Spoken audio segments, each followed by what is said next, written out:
Hola, buenas tardes. Mi nombre es Isaac Alejandro Domínguez García.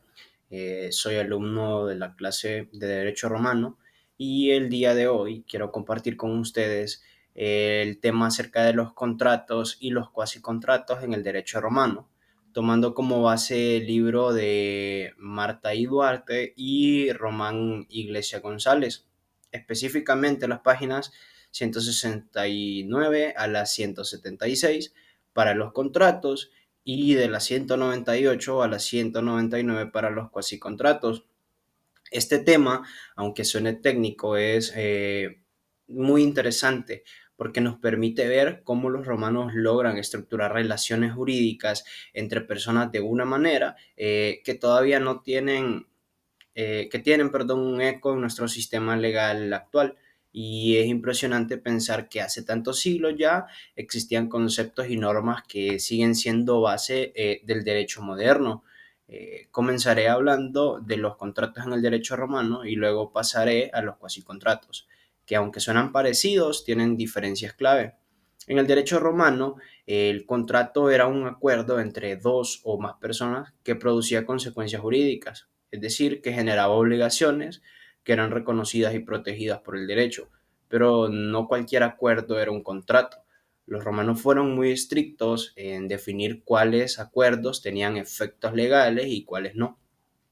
Por ejemplo, si dos personas hacían un trato, pero ese tipo de trato no estaba reconocido por el derecho como un contrato, entonces no tenía un valor jurídico. Lo que le daba fuerza legal a un contrato no era solo la voluntad de las partes, sino que esa voluntad se expresara de una forma reconocida por la ley.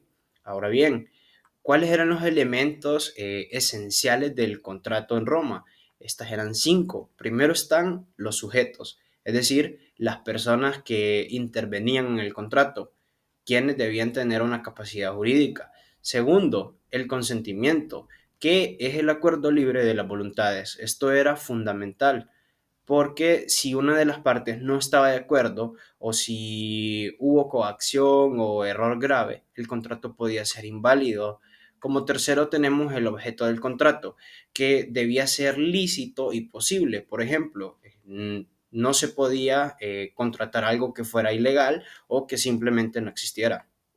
Como cuarto, tenemos la causa. Esto es decir, la razón o el motivo que justifique el contrato. Este punto es muy interesante porque, aunque a veces pasa desapercibido, en Roma era esencial. Y como quinto, tenemos en algunos casos la forma. Algunos contratos requerían seguir una forma específica para ser válidos. Esto podía ser una fórmula oral solemne o una anotación escrita, o también incluso la entrega física de una cosa. Además de estos elementos esenciales, los contratos podían tener elementos accidentales como condiciones, plazos o modos. Por ejemplo, alguien podía decir, te vendo este terreno, pero solo si me pagas en los próximos 30 días. Esa condición afectaba el cumplimiento del contrato. En cuanto a la nulidad y la anulabilidad, el derecho romano también tenía muy claro cuando un contrato era inválido desde el principio, es decir, nulo, y cuando podía ser anulado después por causas como el engaño, el error, la violencia, entre otros. Los contratos se clasificaban en varias categorías. La clasificación más común en el derecho romano era la que dividía los contratos en verbales, en literales, reales y consensuales. Los contratos verbales o verbis eran aquellos que requerían una fórmula oral específica. El más importante de estos era el stipulatio.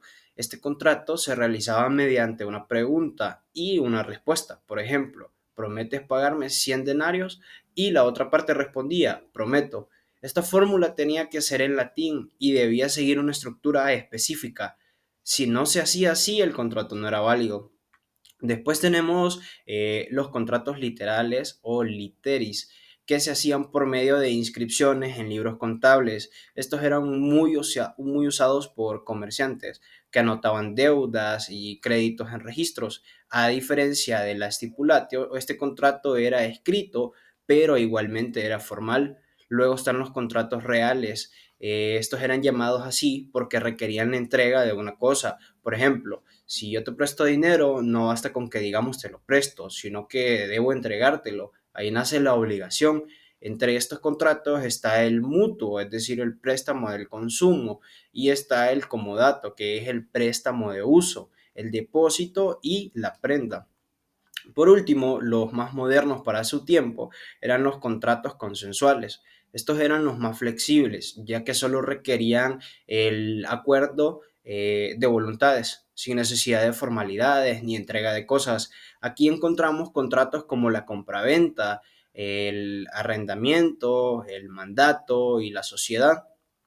Además de esos, los romanos también reconocieron contratos llamados innominados. ¿Qué significa esto? Bueno, que eran contratos que no tenían un nombre fijo ni una categoría establecida, pero que generaban obligaciones.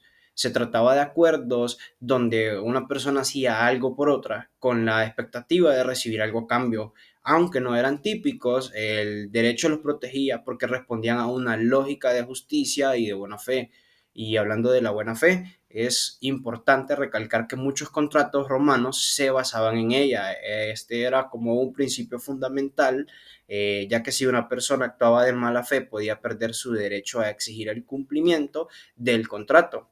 Ahora bien, más allá de la clasificación, lo que me parece más importante o impresionante es que este sistema contractual romano fue tan claro y avanzado que todavía hoy en día muchas figuras que usamos en nuestros códigos civiles derivan directamente de estos contratos romanos. Ahora vamos a pasar a hablar de los cuasicontratos. A diferencia de los contratos, donde hay un acuerdo claro entre las partes, los cuasicontratos surgen de situaciones donde no hubo un acuerdo previo, pero que de todos modos generan obligaciones, porque así lo determina la ley, es decir, que son hechos lícitos que producen efectos similares a los de un contrato, aunque no exista voluntad mutua. El ejemplo clásico es el de la gestión de negocios ajenos sin mandato. Imaginemos que una persona se va de viaje y otra, sin que nadie se lo pida, cuida su casa, alimenta a sus animales, paga sus cuentas, etcétera.